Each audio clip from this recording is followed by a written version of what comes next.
अब भाई और बहनों, आपको वो न्यूज दिखाता हूं जिस न्यूज को दिखाने के लिए दास आज लाइव आया है।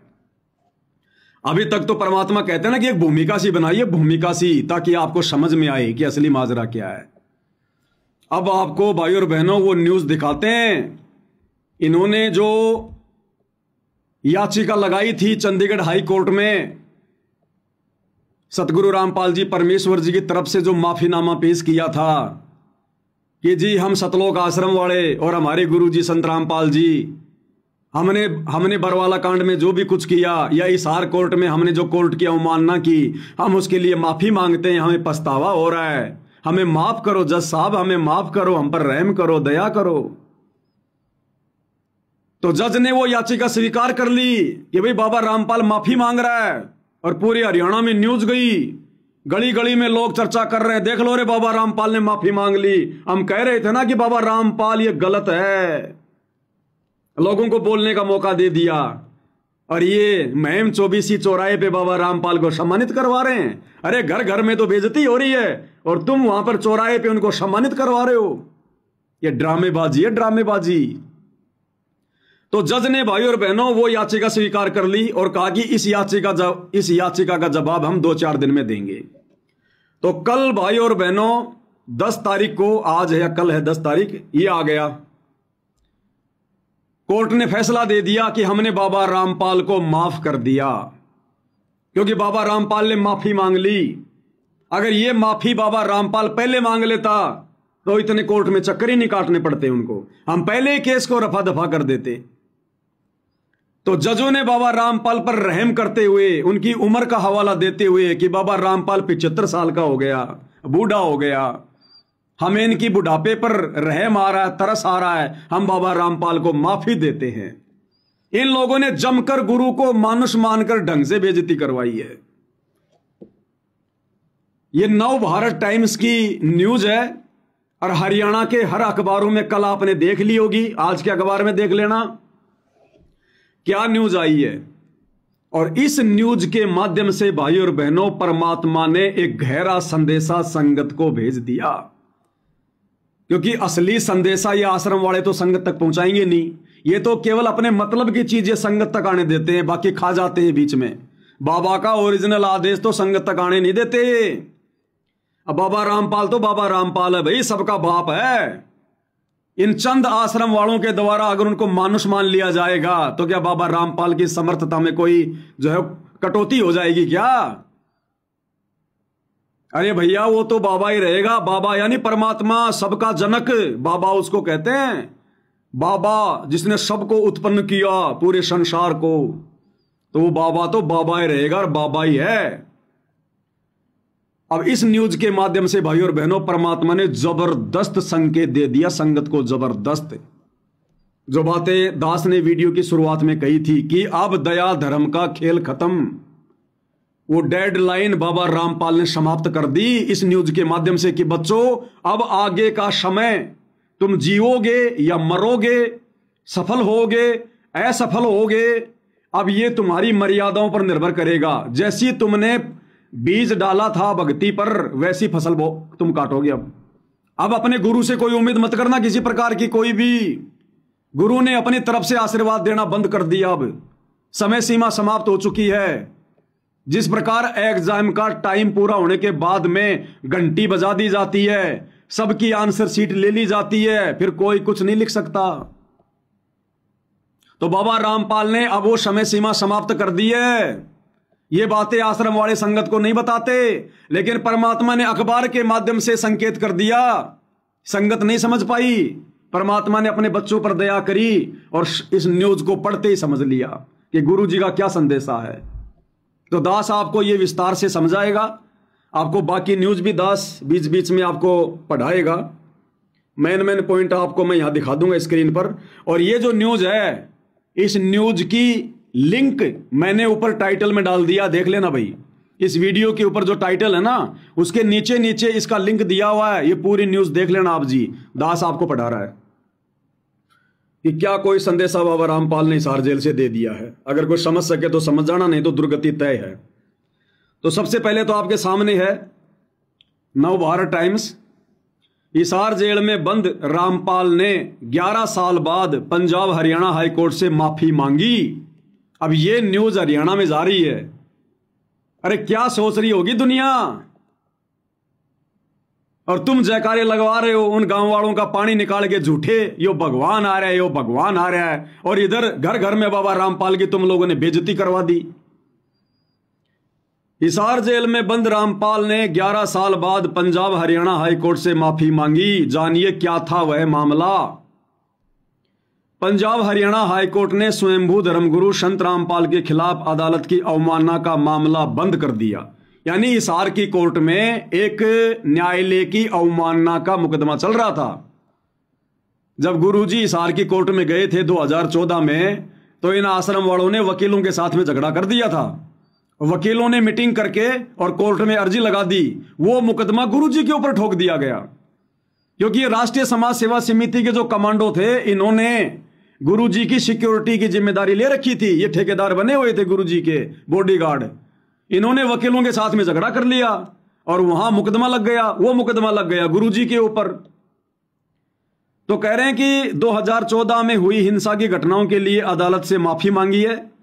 नवंबर 2014 में रामपाल के सतलोक आश्रम में उनके अनुयायियों और हरियाणा पुलिस के जवानों के बीच हिंसक झड़पें हुई थी। आगे की न्यूज क्या दिखा रहा हूं आपको। पंजाब हरियाणा हाईकोर्ट ने स्वयंभू संत रामपाल के खिलाफ अवमानना की कार्रवाई बंद कर दी है। यह सब उनके माफी और न्यायालय कानून की गरिमा और न्यायिक व्यवस्था के प्रति पूर्ण सम्मान की बात कहने के बाद हुआ। यानी बाबा रामपाल ने कोर्ट में याचिका पेश करके माफी मांगी है कि जी मैं आगे से ऐसी गलती कभी जिंदगी में नहीं करूंगा, मेरे को माफ करो। हाई कोर्ट ने उनकी माफी स्वीकार की और उन्हें राहत दे दी। अगर रामपाल ने 11 साल पहले यह माफी मांगी होती तो शायद 2014 में उनकी गिरफ्तारी के दौरान उनके डेरा अनुयायियों की मौत नहीं होती। उन्हें हत्या के मुकदमे से बचाया जा सकता था और इस विवादास्पद व्यक्ति को वर्षों तक जेल में रहने से बचाया जा सकता था। हिसार जेल में आजीवन कारावास की सजा काट रहे रामपाल ने उन घटनाओं के लिए गहरा खेद व्यक्त किया जिनके कारण पहली बार अवमानना याचिका दायर की गई थी। हाई कोर्ट के सामने अपने हलफनामे में कहा कि उन्हें न्यायालय कानून की गरिमा और समग्र न्यायिक व्यवस्था के प्रति पूर्ण सम्मान है। रामपाल ने क्या कहा? रामपाल ने जोर देकर कहा कि न्यायपालिका के प्रति उनका कभी भी असम्मानजनक व्यवहार करने का इरादा नहीं था और वे अपने कार्यों और उनके परिणामों की पूरी जिम्मेदारी स्वीकार करते हैं। गुरुजी ने तो कोई गलती नहीं करी ना, फिर भी जबरदस्ती माफी कौन मांग रहे हैं? गुरुजी।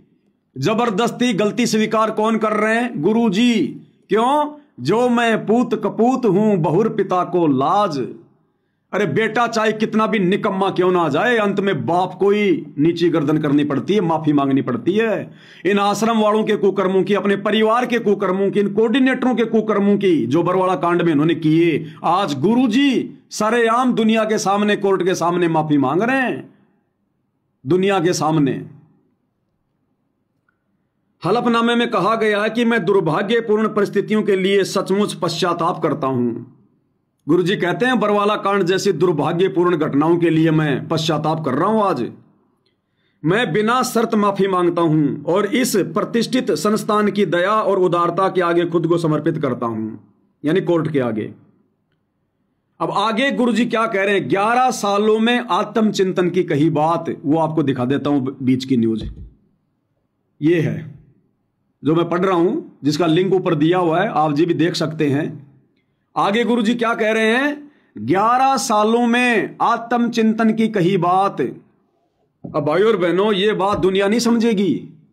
ये आत्मचिंतन क्या है, ये बात दुनिया के समझ में नहीं आएगी, क्योंकि दुनिया तो उनको एक कैदी मान रही है, एक मुजरिम मान रही है, एक साधारण सा संत मान रही है। ये बात उन भक्तों के समझ में आएगी जो गुरु को भगवान मान चुके हैं। सत्सेवक भाई बहन, साध संगति वाले, ये आश्रम वालों के भी समझ में नहीं आएगी ये बात। कितनी गहरी बात कह दी गुरुजी ने संकेती संकेत में। गुरुजी कह रहे हैं कि 11 साल से जेल में बैठकर मैंने क्या आत्मचिंतन किया, वो आपके सामने रख रहा हूं। अब हमें पता है कि हमारे गुरुजी तो परमात्मा हैं, वो तो दुनिया को ज्ञान देते हैं आत्मचिंतन करने के लिए। वो तो परमात्मा है, चिंतन तो आत्मा करती है। तो ये बात यहां गुरुजी अपने लिए नहीं कह रहे, दुनिया वालों की नजरों में तो अपने लिए कह रहे हैं, लेकिन समझदार भक्तों की नजरों में गुरुजी संगत को संदेशा दे रहे हैं, संगत को, कि नालायकों, मैंने तुम लोगों को 11 साल का समय दिया आत्मचिंतन करने का और अपनी गलतियों को सुधारने का, और अब वो मौका बंद हो चुका है। गुरु कोई आत्मचिंतन नहीं करता, क्योंकि गुरु गलतियां नहीं करता। आत्मचिंतन और भूल सुधार पर चिंता वो करता है जो गलतियां करता है। तो गुरुजी क्या कह रहे हैं, दुनिया वालों की नजरों में तो ये न्यूज ये होगी कि भाई संत रामपाल जी ने 11 साल तक जेल में बैठकर अपनी गलतियों पर आत्मचिंतन किया, और हम समझदार भक्तों की नजरों में ये न्यूज क्या है कि गुरुजी कह रहे हैं कि नादानो, मैंने तुम्हें 11 साल तक मौका देके देख लिया, अब तुम्हारा मौका खत्म। क्या कह रहे, ध्यान से पढ़ो इसको, एक एक शब्द को। 11 सालों में आत्मचिंतन की कही बात, यानी कोर्ट में गुरुजी ने क्या कहा अपनी याचिका में, क्योंकि परमात्मा ने संदेशा दिलवाना था। ये रामपाल ने जोर देकर कहा, रामपाल ने जोर देकर कहा कि हिरासत में यानी जेल में बिताए 11 सालों ने उन्हें आत्मचिंतन और सुधार का भरपूर अवसर दिया। यानी गुरुजी कह रहे हैं कि नादान संगत वालों, मैंने हिसार जेल में 11 साल बैठकर तुम संगत वालों को अपनी गलतियों को सुधारने का और आत्मचिंतन करने का कि हमसे क्या गलती हुई, गुरुजी हमसे नाराज होकर जेल क्यों गए। मैंने तुम्हें 11 साल का मौका दिया आत्मचिंतन का और भूल सुधार का अवसर भी दिया कि ये आश्रम वाले, ये कोऑर्डिनेटर, मेरे परिवार वाले मेरे पैरों में गिड़गिड़ा कर माफी मांग ले जेल में आकर कि गुरुजी हमसे बरवाला कांड में गलती हो गई, हमने आपको कोर्ट में नहीं जाने दिया, हम आपके झूठे मेडिकल देते रहे, हमने वहां पर भक्तों का प्रशासन का झगड़ा करवा दिया, 5 भक्तों की हत्या हो गई गुरुजी, उन 5 भक्तों की हत्या में आपको डबल उम्र कैद की सजा हो गई। गुरुजी सबसे बड़े नीच तो हम हैं, हमारे कारण आप जेल में बैठे, हमें माफ करो दाता, आगे से गलती नहीं होगी। ये मौका दिया गुरुदेव भगवान ने। अरे वो सतगुरु कोई भूल नहीं करता जो भूल सुधार के ऊपर वो चिंतन करेगा, वो परमात्मा है, परमेश्वर है, ये संकेत समझना उनका। अपनी संगत को, इन कोऑर्डिनेटरों को, अपने कलयुगी परिवार को गुरुजी ने मौका दिया। क्या कह रहे हैं, रामपाल ने जोर देकर कहा कि हिरासत में बिताए 11 सालों ने उन्हें आत्मचिंतन और सुधार का भरपूर अवसर दिया, लेकिन इन लोगों ने आत्मचिंतन नहीं किया।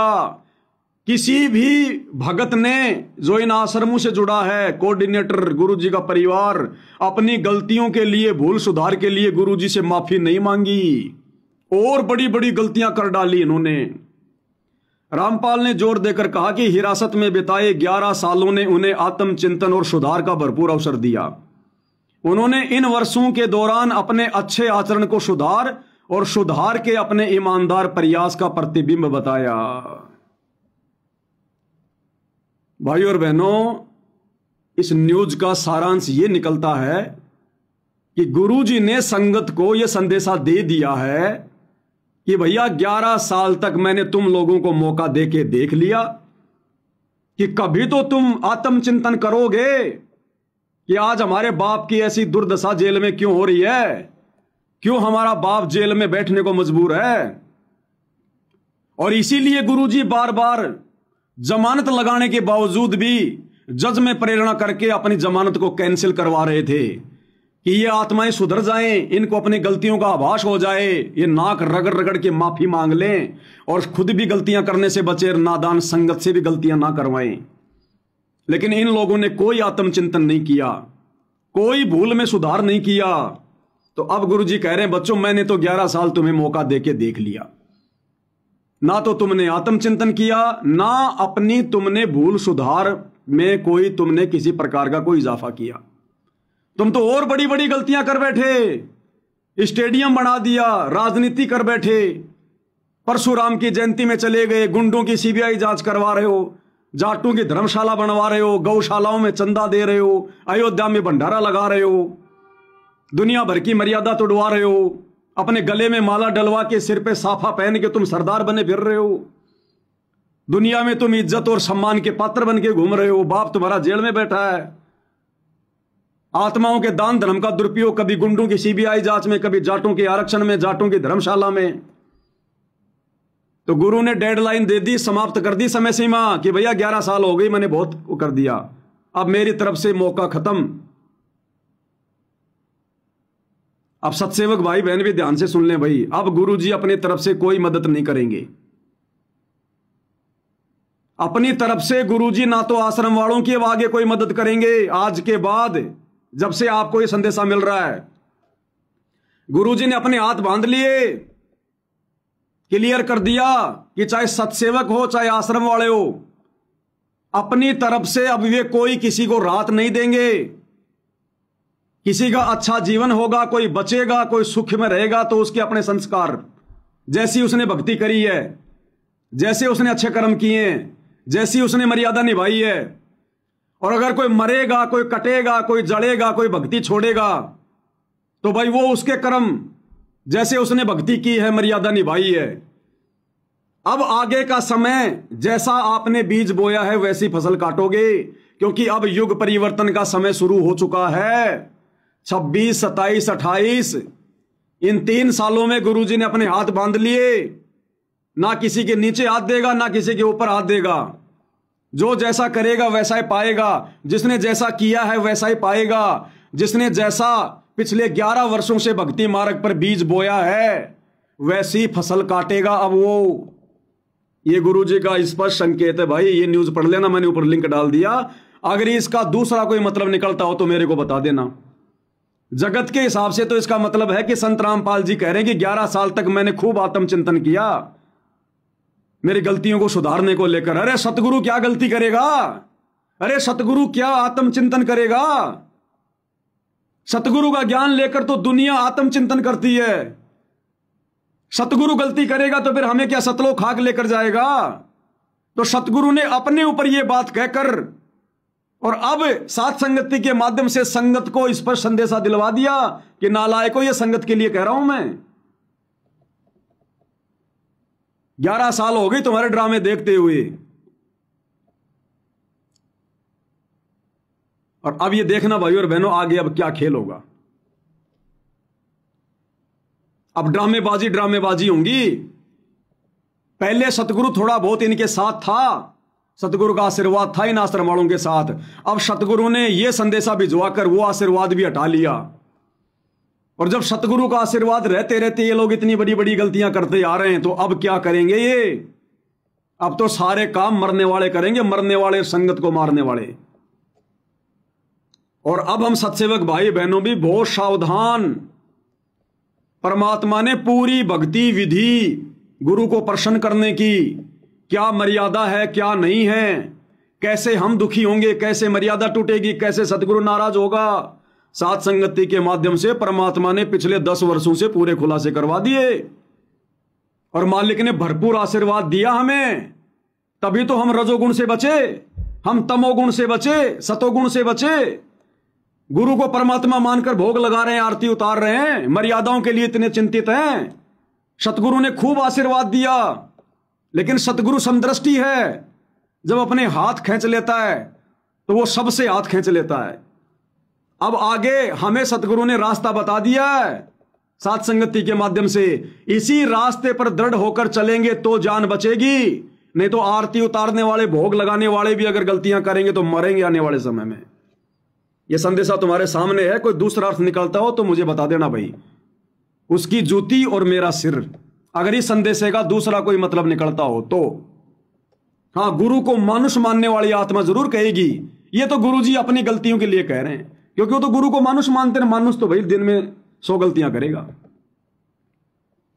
आगे फिर क्या कह रहे हैं गुरुदेव भगवान, इसके आगे की न्यूज तो ये आपने पढ़ लिया। 11 सालों में आत्मचिंतन की कही बात है। रामपाल ने जोर देकर कहा कि हिरासत में बिताए 11 सालों ने उन्हें आत्मचिंतन और सुधार का भरपूर अवसर दिया। अरे अंतर्यामी क्या आत्मचिंतन करेगा? अंतर्यामी क्या भूल सुधार करेगा, जिसको पहले सब कुछ मालूम होता है? उन्होंने इन वर्षों के दौरान अच्छे आचरण को सुधार और सुधार के अपने ईमानदार प्रयास का प्रतिबिंब किया। यानी भक्तों को मिट्टी से सोना बनाने का प्रयास किया सतगुरु ने, संदेशे भेज भेज के। केवल सत्सेवक भाई बहन ही मिट्टी से सोना बन पाए, बाकी नहीं बन पाए। आगे फिर क्या कह रहे हैं, आगे की न्यूज क्या है वो भी आपको दिखा रहा हूं, ध्यान से देखिएगा। मैं उसको पढ़ूंगा, ये आपकी स्क्रीन पर सामने है। ये रही, आगे क्या कह रहे हैं सतगुरु। 2014 की घटना पर कहा मेरे नियंत्रण से बाहर। 2014 की घटना कौन सी, बरवाला कांड। उसके विषय में गुरुजी ने क्या कहा कि वो घटना, वो बरवाला कांड, वो भगत मेरे नियंत्रण से बाहर थे, यानी मेरी कोई बात नहीं मान रहे थे, मेरे आदेशों पर नहीं चल रहे थे। तो गुरु ने साफ साफ कर दिया, आंख फाड़ के देख लो, आज की न्यूज है ये। 2014 की घटना पर कहा मेरे नियंत्रण से बाहर। रामपाल ने 2014 की घटनाओं की दुर्भाग्यपूर्ण और टालने योग्य प्रकृति को स्वीकार किया। रामपाल ने कहा कि हालांकि ये घटनाएं उनके नियंत्रण से बाहर थी, यानी भगत अपनी मनमानी कर रहे थे, आश्रम वाले, उनके परिवार वाले, कोऑर्डिनेटर। गुरुजी कह रहे हैं वो सारी घटना मेरे नियंत्रण से बाहर थी, सतगुरु के वचन है ये। फिर भी उन्होंने पूरी जिम्मेदारी स्वीकार की और अदालत से माफी मांगी। जो मैं पूत कपूत हूं बहुर पिता को लाज। फिर भी गुरुजी कह रहे हैं कि मैंने माफी मांगनी पड़ी अंत में, इन निकम्मों ने माफी नहीं मांगी मेरे से। कहते मैंने कोर्ट से माफी मांगनी पड़ गई अंत में, दुखी होकर 11 साल इंतजार करके कि ये माफी मांगेंगे माफी मांगेंगे, लेकिन इन निकम्मों ने माफी नहीं मांगी मेरे से। मैंने अंत में कोर्ट में माफी मांगनी पड़ी कि जी मैं जिम्मेदारी लेता हूं बरवाला कांड की। और आगे फिर लिखा हुआ कि मैं भविष्य में ऐसी कोई घटना को जन्म नहीं होने दूंगा, पूरी ईमानदारी के साथ में कहता हूं। ये बाकी न्यूज भाई और बहनों मैंने लिंक ऊपर सेंड कर दिया है, आप चेक कर लेना।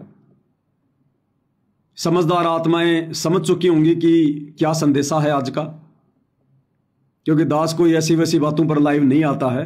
परमात्मा जो भी वीडियो बनवाते हैं एक विशेष संदेश युक्त होते हैं। अब इससे ज्यादा भाई और बहनों कुछ कह नहीं सकते। अब समय बहुत डेंजर है, बहुत भयंकर है। आज से पहले तो सतगुरु ने जैसे तैसे संभाल लिया, अब आश्रमों से जुड़े भाई बहनों की दुर्गतियां शुरू है, अब दुर्गतियां तेजी से। अगर कोई आश्रमों से जुड़ी आत्मा बचना चाहती है तो मौका है, साथ संगति से जुड़ जाओ इसी समय उन लोगों से नाता तोड़ के। पूरा का पूरा आश्रम बारूद के ढेर पर बैठा है। बारूद का ढेर यानी काल की गोद में बैठे हैं ये लोग सारे, कोऑर्डिनेटर, गुरुजी के परिवार वाले, जिनको तुम परम भगत मान रहे हो। अरे कम से कम थोड़ा बहुत ज्ञान को आधार बनाकर वर्तमान में इनके द्वारा किए गए इनको कर्मों को देखो। इनका कौन सा कर्म ज्ञान के अनुसार है, कौन सा कर्म ज्ञान के अनुसार है इनका। एक एक वचन इनका गुरुजी की मर्यादाओं से बाहर है। तो भाई और बहनों विचार कर लेना, अगर अपना जीवन बचाना चाहते हो तो मोक्ष तो गया बाढ़ में, मोक्ष की तो छोड़ दो तुम उम्मीद। लेकिन इस युग परिवर्तन के दौर में अगर सतयुग का मुंह देखना चाहते हो, खुद और अपने परिवार की सुरक्षा चाहते हो, तो अभी भी साथ संगति से जुड़ जाओ और रोजाना सतगुरु से नाक रगड़ रगड़ के माफी मांगो और सतगुरु को प्रसन्न करने के लिए ज्ञान को आधार बनाकर वो भक्ति क्रिया शुरू करो जो सत्सेवक कर रहे हैं। नहीं तो तुम्हारी नैया डूब चुकी है पूरी तरह से। और सत्सेवक भाई बहन और कहीं ज्यादा सावधान हो जाओ, पहले से कहीं ज्यादा सावधान। शोपन में भी गलती करने की नहीं सोचनी। शोपन में भी अब यदि गलती हो गई तो माफ करने वाले ने भाई अपना आशीर्वाद हटा लिया है कि भाई मैंने 11 साल तक खूब मौका दे लिया। अब यदि गलती करोगे तो मैं किसी की कोई मदद नहीं करने वाला। सतगुरु ने इस पर संदेशा दे दिया वही अपना। तो सत्सेवकों ने तो जी जान लगा देनी है मर्यादाओं के लिए, चाहे कुछ भी हो। और आश्रम वाले अगर बचना चाहते हैं आगामी विनाशकारी समय में तो भाई सात संगतियों का रुख कर लो। ये काल का ड्रामा है, ड्रामा है, ड्रामा है, ड्रामा। चाहे किसी भी आश्रम में चले जाओ, सब काल की जकड़ में हैं। तो भाई और बहनों बातें तो और भी बहुत सारी हैं, लेकिन वीडियो ज्यादा लंबा हो जाता है, इस वजह से दास केवल यही संदेशा दे पाएगा। और अब हमने अमल ज्यादा करना है। संदेशे सुनते तो बहुत साल हो गए हमारे को, वीडियो देखते देखते। अब अमल करने का समय है, भक्ति करने का, गुरु वचनों पर अमल करने का, दृढ़ता के साथ संघर्ष करने का, डटे रहने का। संत सूरमा शेर है गरजे और गाजे। संत यानी भगत, सूरमा यानी सैनिक, और सिंह यानी शेर। कहते हैं ये कभी पीछे कदम नहीं हटाते। संत सूरमा शेर हैं, गरजे और गाजे, और बाकी दुनिया तो भेड़ है, बिदके और बाजे। तो परमेश्वर ने हमें संत बनाया है, हमारे अंदर सूरमा के लक्षण दिए गुरुदेव ने कि लख भर सूरा जूझ ही लख भर सावंत दे, और लख भर यति जहान में तब सतगुरु अपनी शरण में ले। तो सतगुरु ने हमें ऐसे अपनी शरण में लिया है, लाखों सूरमाओं के जन्म हमने भोग लिए। तो अब अपनी वो सूरवीरता दिखाने का समय आ गया। भक्ति मार्ग पर सूरवीरता दिखाने का मतलब कोई मारकाट लड़ाई झगड़ा नहीं है। संघर्ष करना, लोगों के ताने सहना, लोगों की गालियां सहन करना, लोगों की मार पिटाई सहन करना, हर प्रकार की परेशानियों को सहन करना, और अपने गुरु पर दृढ़ विश्वास करके भक्ति मार्ग पर दृढ़ रहना। वो हर एक को देख रहा है, हर एक को। चीटी पायल बाजे पैर, साहिब सुनता है सब लहर। हम भगत तो छोड़ो, वो चीटी को भी देखता है कि ये क्या क्या कर रही है, कब इसके जीवन में कष्ट आएगा, कब सुख आएगा। वो चीटी की भी रक्षा करता है, जिनकी गिनती नहीं है, सूक्ष्म जीवों की भी। हर एक को अपनी नजर में रखता है। वो अनंत कोटि कलाओं का स्वामी है। हमारी सोच बुद्धि और इन कल्पनाओं से बाहर है उसकी शक्तियां। जिस प्रकार भाई और बहनों नीचे 100 आदमी खड़े हैं, नीचे 100 आदमी खड़े हैं। अब वो 100 आदमी जो नीचे खड़े हैं वो हर एक की तरफ ध्यान नहीं दे सकते कौन क्या कर रहा है। लेकिन उन 100 आदमियों के पास में यदि कोई 50 मंजिल की बिल्डिंग है और वहां यदि कोई आदमी खड़ा है, तो वो आदमी ऊपर खड़ा हुआ 100 आदमियों पे नजर रखेगा। 100 आदमियों पे उसकी नजर रहेगी, कौन किधर जा रहा है, कौन क्या कर रहा है, कौन बैठ रहा है, कौन उठ रहा है। वो नीचे खड़ा हुआ आदमी पीछे नहीं देख सकता कि कौन बैठा है, कौन खड़ा है, कौन मुझे मारने आ रहा है। तो हमारी जो बुद्धि है वो उन 50 आदमियों की तरह है जो नीचे खड़े हैं, और सतगुरु अकेला ब्रह्मांड के सबसे ऊपरी छोर पर बैठकर सतलोक के सिंहासन पर पूरी सृष्टि को देख रहा है, सबको संचालित कर रहा है। तो कहते नामा और रैदास रसीला, कोई न जाने अवगत की लीला। तो आप और हम 2 कोटि के जीव क्या जानेंगे इसकी महिमा को, इसकी समर्थता को। लेकिन थोड़ा बहुत जितना है उतना इस तुच्छ जीविया से उनका बखान अवश्य करते हैं अपने आत्म कल्याण के लिए। तो भाइयों और बहनों, दृढ़ता के साथ भक्ति, मर्यादा प्रथम, मौका लगते सतगुरु की महिमा, सुमरण पर विशेष ध्यान, बुराइयां करने से किनारा कर लो। लड़ाई झगड़ा मान बढ़ाई अहंकार भगत की फितरत में नहीं होना चाहिए, और टारगेट केवल अपना मोक्ष। अगर आगामी विनाशकारी समय में अपना बचाव चाहते हैं तो अब भाई सावधानी हटी, दुर्घटना घटी, क्योंकि सतगुरु ने अपने हाथ पीछे खींच लिए। ये शब्द कहकर, ये वाले शब्द 11 सालों में आत्मचिंतन की कही बात।